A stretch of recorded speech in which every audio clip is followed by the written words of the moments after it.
Hello to everybody. It's a great pleasure to be here with Professor Paul Bloom. I am Sergio della Sala. I'm a neuroscientist at the University of Edinburgh and the current president of the CICAP. And Paul Bloom is a professor of psychology and cognitive science at Yale University in Connecticut. The topic of this conversation will revolve mainly around Paul Bloom's books, in particular a book called Against Empathy.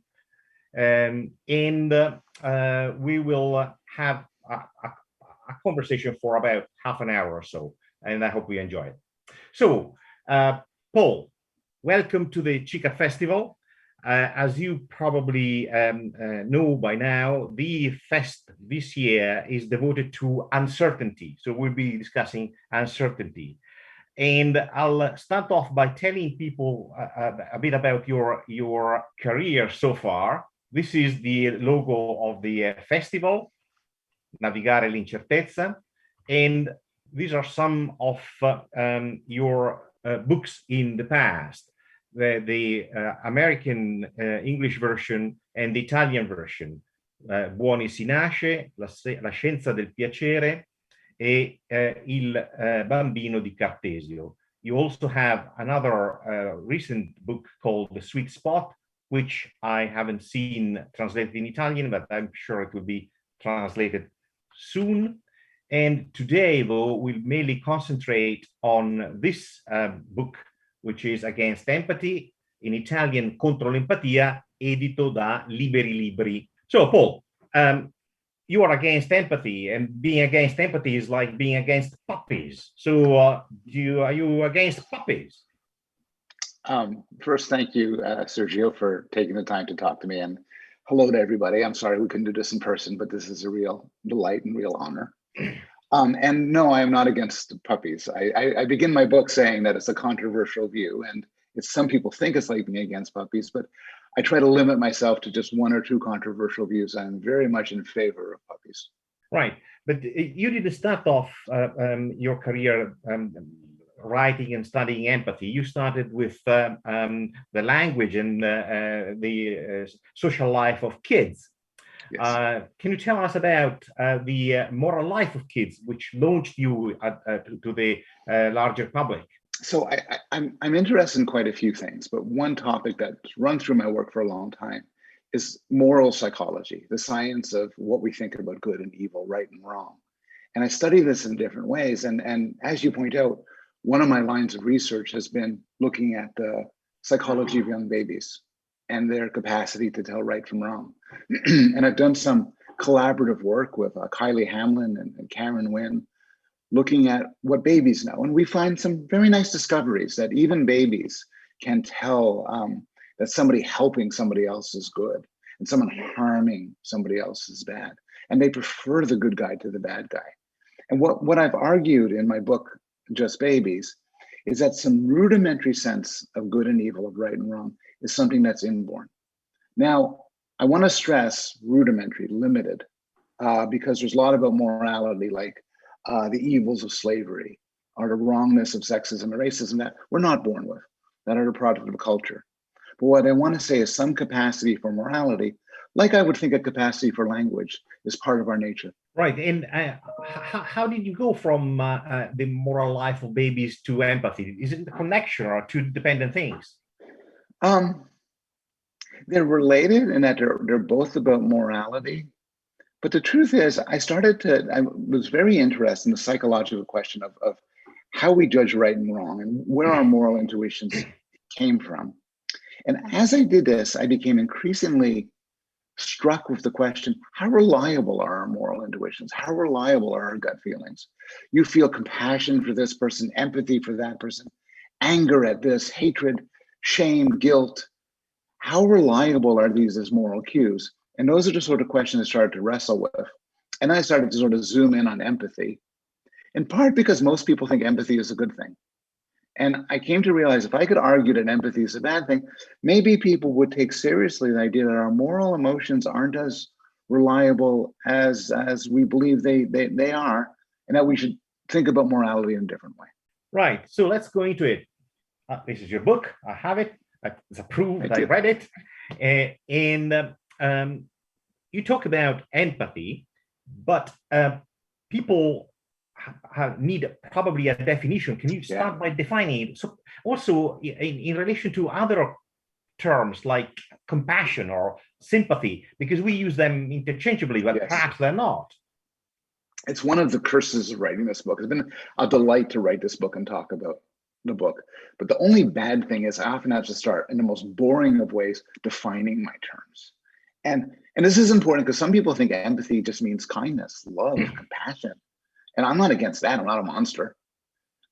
So that's not what I mean. We can talk about that. Another sense of empathy is getting to know what's in another person's head. Figuring like, I know what you're thinking now. I could see the world as you do it. And I'm not against that either. I think that's an important tool for getting around in life. So it could be used for good and for evil. The sense of empathy I'm interested in this book, and I'm critical of, is the sense which many people use the English word empathy for, is putting yourself in another person's shoes and feeling what they feel. And I think this is something is essential for a lot of life. It's important. It could be a source of pleasure. It could tie people together in relationships. But as a way of making moral decisions, it's terrible. Right. In fact, in the etymology itself of the word is embedded the concept of feeling another person's feelings. Yes. And pathos. So is this what you're against of? The kind of empathy which defines humans feeling the sentiment or the feelings of other humans? Yeah, I'm not against doing that. I mean, I have one of the delights of having children, for instance, is seeing the world through their eyes. You know, the first time they eat ice cream or watch fireworks and feeling what it's like. A lot of sports, sex, love, but feeling what another person feels could be wonderful. What I'm against is using that feeling as a guide to tell you what's right and wrong, as a guide to say who to help and who not to help, where to send my money to and who not to send my money to. So I'm against empathy as a moral guide. And the title is a short version of that. Yeah, well, you mentioned kids, but some of your critics also mention kids in saying that perhaps you overshoot your sentiment against empathy. The argument being that empathy is an emotion, and when a child cries for fears, you do not really need to feel the fear to feel empathy towards that child. So are you missing the idea that empathy is an emotion? Well, empathy is an emotion. Sometimes people say, well, empathy is an emotion. Empathy is natural, so it must be good. I've never really understood that argument. I mean, sexual violence might be natural. Racism might be natural. Hatred might be natural. Doesn't mean they're good. Or at least if you think they're good in some ways, maybe they have their place. So I don't doubt that empathy is natural. Now, the kid case is interesting, and it's important to make a distinction here. Of course, we should care for people. If a child is suffering and I can help the child, we're going to help the child. But what I want to argue is that by putting myself in a child's shoes, by feeling what he feels, that's actually a bad way to do it. And just to anticipate, one reason why it's bad is that empathy is horribly biased. I'm likely to feel a lot of empathy for my child. I'm going to feel empathy for you. You kind of look like me. You're a professor. We're having a conversation. I can really imagine what it's like to be you. What about somebody who doesn't look like me? Different skin color, different race, different language. We know from both common sense and a lot of science, empathy shuts down. So empathy is a very biased feeling, and it leads to biased and I think immoral judgments. Right. So empathy is bad for our judgments, yet it is used in our society. So take the example of empathy used as a commercial instrument, for instance, in advertising. Yes. Is this one of the aspects that you criticize, for instance, or exploiting the easy aspect of empathy to attract people to do something? Yes. I mean, everybody tends to think, well, my political side, my perspective, we're empathic. Our enemies are not. But the truth is, empathy is used by people, all sorts of people, sometimes in good ways to motivate people to do good things, often in terrible ways. It's often used to exploit people. I get you to feel empathy so you buy my product, even if my product's not good for you. And it's certainly much more seriously, it's often used as a spur to war, to genocide. Every movement against some group of people, and choose your example from Europe, choose your example of the United States, immigrants, a minority group, they typically works. And I don't want to get too political here, but in the States, there's a lot of history of this, by saying, look at these poor people who are hurt. Let me tell you a story about this woman who was raped, this father who had his child killed. You use empathy, and then you get people's empathy going and say, now let's go and harm the people who did this. We tend to think our enemies lack empathy. They just have empathy in different directions than we do. Yeah, no, that's clear. Yet, quite a number of people, clever people, famous people, people in power, consider empathy to be a really good thing. Examples: Facebook introduced new icons to allow people a few years ago to allow people to show their empathy, and Zuckerberg claimed that empathy is the path to greater understanding of peace. But even Barack Obama claimed that empathy was the heart of his moral code. So were they wrong? Yeah. Well, two things in their defense. One thing is sometimes they're right. If you say something terrible happened to you and you put it on Facebook and I say, I feel for you, I know what you feel like. Maybe that's true, maybe it's not, but it's not bad for me to feel empathy for a friend and so on. But I think more generally, I think people use empathy in different ways, and often they just use it as a synonym for compassion and kindness.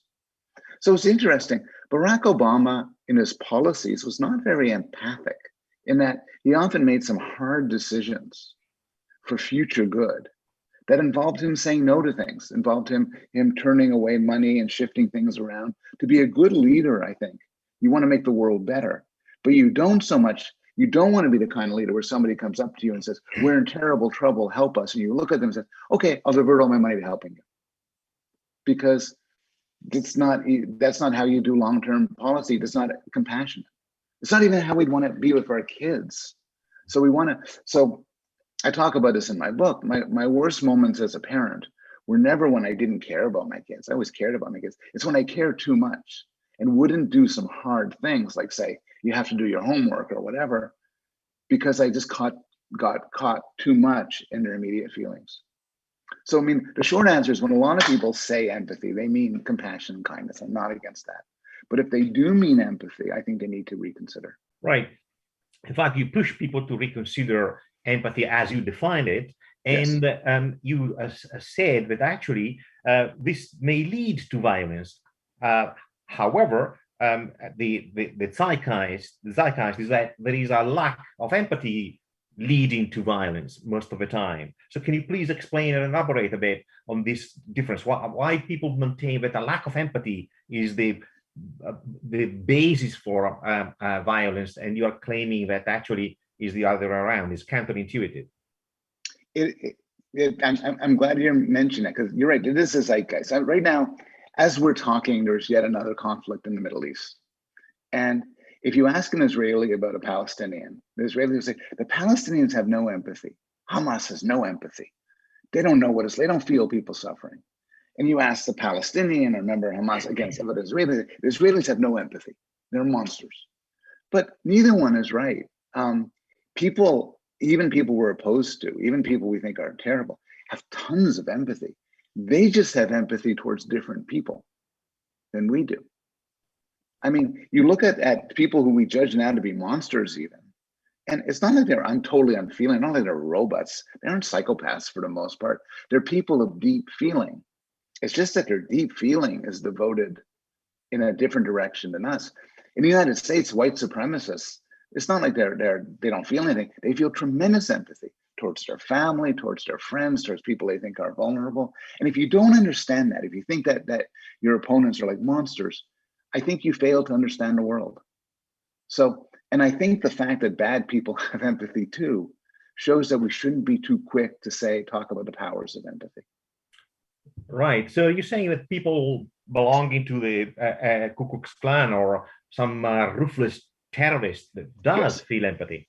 Yes. Somebody in the Ku Klux Klan, I think if you gave them all psychological tests and everything, you'll find they're just as capable of rich, warm feeling, putting themselves in other shoes as you and I are. The thing is, the person in Ku Klux Klan cares deeply about white people, feels tremendous empathy towards white people. That's how empathy works. And so it's not that empathy makes you more cosmopolitan, makes you more fair. It's the opposite. If you rely on empathy, you're going to zoom in on your group, on people like you. To the extent that you and I care about people who don't look like us, who come from different, who don't agree with us, maybe who hate us, that's not empathy. That's other things. The subtitle of my book in English talks about rational compassion. And that's a sort of alternative to empathy, which is we care about other people, compassion, and we use our rationality to guide us in making decisions about that. Yeah, it's interesting you touched upon this because in the Italian version of Contro Empatia, the case for rational compassion has been translated into in difesa della razionalità, in defense of rationality, which misses the nuances of what you wanted to convey. So what is really effective altruism or this rational compassion that you took in your subtitle? Right. So effective altruism is one movement based on rational compassion, a movement I feel very fondly towards and very positive about. So rational compassion is two things. One is the thing that made it into the Italian subtitle, which is if you want to do good, you should deliberate and figure out what acts of yours will do the most good. And maybe that sounds obvious, like, well, of course, if I want to give money to a charity, I care about whether the charity makes the world better. But surprisingly, people often give tons of money to charities without caring what good it does, just because it makes them feel better. An effective altruist says, stop that. Go see what causes the most good. So that's rationality. But you would be right to point out, and David Hume, you're in Scotland, David Hume famously pointed out, rationality itself isn't enough. If you're totally rational, why would you do good things? So you need to care, and that's the compassion part. Right. Indeed, in your book, you strengthen this point by arguing that neuroscience can help by dichotomizing, by separating one kind of sentiment from another. And you maybe want to summarize for the audience one example of these findings. But don't you think that localization within the brain through neuroscience is a bit of a wishy-washy, hyper-simplistic concept when we deal with human behavior? Absolutely. Absolutely. I mean, this is something you know better than I do. But what I try to do in my book is I make distinctions between different things, because I think it's important to make the distinctions. I could have written my book without using the word empathy and just say there's different ways to go about the world. And one way is to try to feel how people feel and let that guide you. Another way is to care about people and then reason about the best conclusion. I argue the second way. But a critic could come out to me and say, there's no distinction there. It's all the same thing. There's just all one and the same. And so I spent part of the book trying to pull them apart. And I do talk very briefly in one of my chats about neuroscience data, finding that when people are put into a brain scanner and made to feel empathy, one part of the brain lights up. And when they put in another, and I made to care about people, another part of the brain lights up. And you're right to be, how much would I put on that thing? It's very crude. I think there's a lot better evidence. I think a bit of better evidence is there's some people who score very high in empathy, and some people score very high in compassion. Like some people really want to feel like other people feel, and others really care. And it turns out the people who really care do more good in the world. And that suggests a distinction. But if you want to tell me not to be too glib about neuroscience, I am totally on your pride. I think many psychologists are very quick to use neuroscience data in an irresponsible way. Right. Maybe we can stick to it and add to this neuroscience conversation, because you know that there is a line, a very productive line of research on something which is called mirror neurons. Yes. And these are brain cells actually discovered in Italy by Yes. Giacomo Rizzolatti, a good friend of mine, really good studies, and his teams. And these cells fire in the brain not only when someone is performing an action, but also when we observe someone else performing that same action. So people like Ramachandran, who is a neuroscientist who disseminates neuroscience, claim that this is the basis for empathy. Would you take that argument? I know the claims have been made, and people have made this stronger claim that mirror neurons are like the discovery of DNA, and they have transformed, they are at the core of everything. And I know, and I don't want to disrespect your friend who's, but I know that, but I know many other neuroscientists are a lot more skeptical. And in fact, there's even controversy over whether the human brain, as opposed to animals, contain mirror neurons in the same sense. But for the sake of argument, I'm willing to say, sure, mirror neurons are how empathy works. I don't have any problems with that one way or another. But that just means, it has to work somehow. I don't doubt that we have empathy. The question still remains, is this a good thing to employ when making moral decisions? And again, if it's mirror neurons, they will be more activated for somebody who looks like you, who you love. There's, as you know, neuroscience studies finding, there's a study, I think it might have been done actually in Italy with soccer fans, where the subjects who were men were introduced, they saw somebody suffering. And when a person was described as a fan of the same soccer team, you get this empathic neural response. You get, people feel the other person's pain. But when he was described as a fan of a different soccer team, the empathy went away. And instead you got pleasure at his suffering. And that nicely illustrates the parochial nature of what's going on. Yeah, I know the study. In fact, from a science viewpoint, I was really thrilled with fantastic data. And then I thought, well, if people supporting Juventus feel a bit of pain, I wouldn't be that dismayed. So, there you go. Right. So, if humans are not really equipped so well to use empathy, would other creatures like artificial intelligence creatures be better equipped to for decision making? Take the main character in Ishiguro's last book, Clara, a fantastic character, who does not know much. Would she be better than humans in dealing with decision making, being exempt from empathy in a way? I think yes. I think obviously, I don't want to be too glib to say yes, because there's a lot about our moral decision making we don't understand, and we might want to rely on it, and we don't understand it, and because we don't understand it, we don't know how to program it into a machine. But I say yes because I could imagine a computer, a robot, making moral decisions in a way that's less biased than we are. So again, I'm going to stick to this example because I think it sort of shines through. You're not going to be surprised to hear there's all sorts of ways in which people have racial biases. And maybe they don't want to have racial biases, but it shows up in all sorts of ways. You could build a computer or a robot that doesn't have such biases, doesn't have racial biases or sexist biases, even biases on how people look. There's a lot of evidence that if someone is physically attractive, you care more about them than if they are ugly. And you could imagine building a machine that didn't have these biases. You could imagine building, I'm reading this book now by Danny Kahneman and Cass Sunstein, and a co-author on noise, and they point out that human judges, when faced with the very same criminal case, were wildly varying punishments. 1 year in prison, 20 years in prison. Moreover, they're biased by all sorts of things: the race of the person. They're biased on whether the hometown football team won the weekend before. You could imagine we could do better than that, and you could program machines to do better than that. So yeah, I like the idea of thinking about how to create moral machines that are better than we are. Right. Even in the example that you gave just now, and the examples that you gave throughout this conversation, you look very passionate about human rights and human feelings. Yet, I'll tell you something that may or may not surprise you.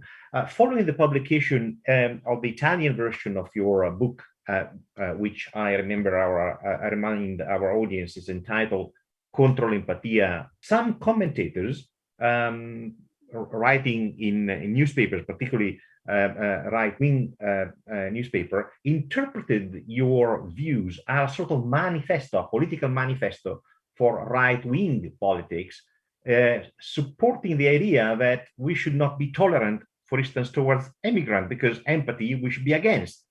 So, is this what you maintain?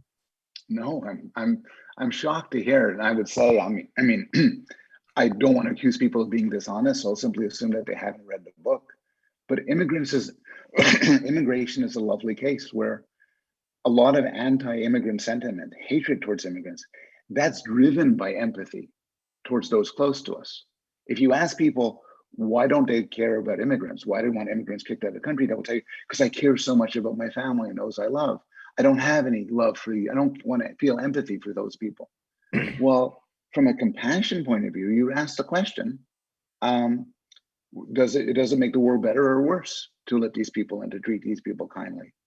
Now, to be fair, my book is not a left-wing book either.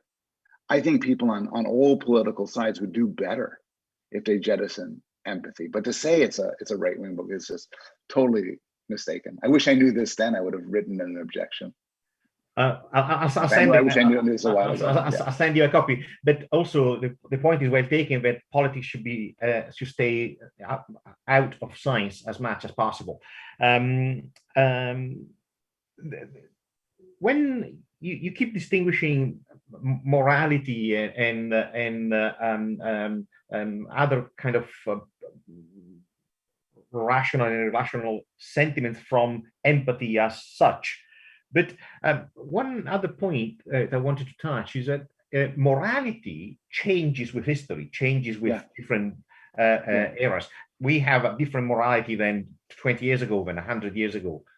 Instead, empathy remains always the same. Is this a way to disentangle the two? I think it is. I think it is. I've been very interested in moral progress through history. People like Peter Singer and Steven Pinker have argued that we become more moral over time. And I think there's a sense in which this is true. When you consider the rights given to women, the rights given to sexual minorities, to racial minorities. Hundreds of years ago, people thought slavery was fine. Now, few people feel that way. And I think that illustrates that it's not just gut feelings, because gut feelings are always the same. Empathy, gratitude, hatred are always just built in. It suggests that there's something else going on. And to some extent, I want to be tentative here, but to some extent, I think you could think of moral progress on analogy with scientific progress or intellectual progress, where we think about these things deeply, we come to conclusions, we see that some things might be tradition, but they actually cause more harm than good. And I think you're right. I think moral progress and morality in general is an illustration that we are not bound to our emotions. Indeed, going back to fiction characters, there are. You look at the future. You may or may not be a fan of Star Trek. Several people are in our audience, and there is one episode which is called "The Empath," whereby a mute woman, I think it was called Jem. She was feeling the pain of others to the point that she could take that pain on her so that they could be healed. And there were the horrendous violence fighting her. So as an audience, we watch that show and we feel for the empath. We believe that empath is the good character. Is she a good character? I think she may be a good person. I think she's certainly a well-intentioned person. But you bring up her vulnerability. And since I wrote the book, I've received emails from real-world empaths. And often these are people. I received an email from a woman who is a doctor, an emergency doctor, and had to quit her job because she felt too much the pain of the people she worked around. I know people who are sort of first responders, and they really care, but they find it just too upsetting. Their empathy gets in the way. And I also hear from people who say, I'm really low in empathy, but I care a lot about people. I want to help them, but I could help, say, a child who suffering from a terminal illness and his parents are in anguish, and I don't feel their pain. And as a result, because I care about them, I can help them without getting upset myself. So I kind of wanted to continue. I kind of think we should be a little bit more like Spock or a little bit more like Data, which is both Spock and Data are compassionate characters. They're kind and good people, but they don't get too caught up in the feelings. And so they have this necessary objectivity. Yeah. Yeah, well, actually, Spot is a good example of your rational compassion approach. Yes, I think. So we are going towards rounding off, and I wanted to touch upon the politics a bit again, because this has been important in your ideas. So there were famous figures in history, like Karl Marx said that the road to hell is paved with good intentions. If we have irrational good intentions, are we then aiming at not doing good? It's a deep question.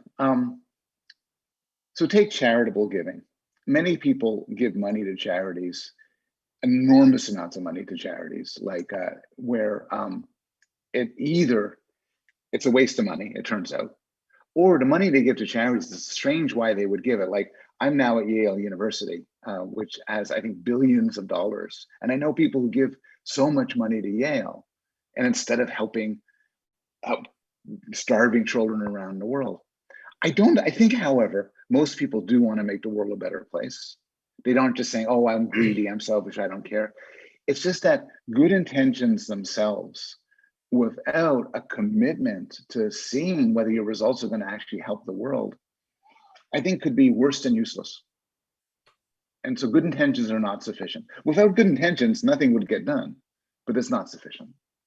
Yeah, I remember the story of the good intention people wanted to give shoes to people, to kids in sub-Sahara countries, and so they were shipping thousands and thousands of shoes there out of good intention, and the outcome was destroying completely families and families, because the copper could not work any longer. The people who were collecting the material could not work any longer. They killed the market for shoes. So the good intention resulted in a very bad outcome. Several economists have written about aid to less fortunate countries, and I've said over and over again, this aid, when simply driven by good intentions, has made things worse. And in one way, in exactly what you're talking about, which is by giving stuff away, you destroy local business, for instance. Yeah. Yeah. Would that be better than following the advice of Atticus Finch? Remember that Harper Lee's To Kill a Mockingbird in Italian is called Il buio oltre la siepe. And he was to say something more basic, that we should treat people exactly like we want to be treated ourselves. Will that be a better frame of reference rather than pretending to feel good? Yes, yes. I would even think, yeah, I think what we have to recognize, the Atticus Finch quote is great, and I wish I knew about it when I was writing my book. I think we have to recognize that what feels good isn't necessarily good. We have to realize that our feelings could be astray. People often, for instance, find it's very pleasant to give to multiple charities, a little to them, a little to them, a little to them, a little to them. And each time you give, you a little buzz of happiness. People find it good to give to their neighbors, even their neighbors are affluent, because their neighbors could thank them. I think we need to sort of recognize that our gut feelings about these things are often mistaken. Yeah. You're talking now to a science fest. So people who will attend this event, people who will listen to this event are sciencey people who like science. They are curious, really nice people. I enjoy this event tremendously. But if we go back to your point about in-grouping, would that affect us as well? Would we think, for instance, that we would feel more empathy or better feelings for people like us than, say, vaccine hesitants? Yes. I think we're getting into sort of other territory here, but every group runs the risk of arrogance, and science types like us, liberal intellectuals and everything, are no exception at all. And often we have tremendous scorn for people. I'll tell you from my perspective, Trump supporters, people who don't want to be vaccinated, people who deny evolution, and we give up our understanding of them, empathy in a different sense, and because of our scorn, which feels very good, it feels very good to be scornful. It feels very good for you and I to get together and laugh at people who aren't as clever as us and scorn them. And it's ultimately, I think, a habit one shouldn't indulge in. We should try to see the best of people.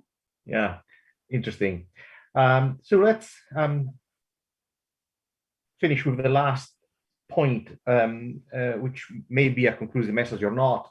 You'll tell me. So would your take-home message then be that feeling for is a rational function, a rational sentiment, but feeling with is vulnerable to irrationality? I would say that it's, if you want to be a good person, if you want to make the world a better place, I assume that people do, you should care about people. You should, feel for them. You care about people, even if they don't look like you and so on. You spend less time trying to think, I wonder what it's like to be them in a field or suffering, and more time saying, what can I do to improve the world? And it'll bring you in different directions. It'll bring you in very surprisingly different directions. But I look at people like the effective altruists who you mentioned, and I think these are people who make the world a better place.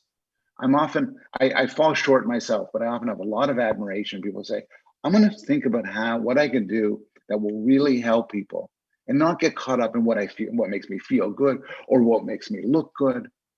So yeah, that's a good place to end on. Thank you. Thank you, Paul. It has been a pleasure to spend time with you and to learn from you. I'll remind the readers about your book. Actually, I have the English version because I work and read in English, but there is an Italian version which is called Contro, l'Empatia, ed è pubblicato da Liberi Libri, and other books by Professor Bloom, who has been kind enough to stay with us for the Science Festival this year. And we hope, Paul, to have you as a guest in person next year. It would be fun to have a pizza together. And for now, I would love that. Thank you and bye-bye. Thank you so much.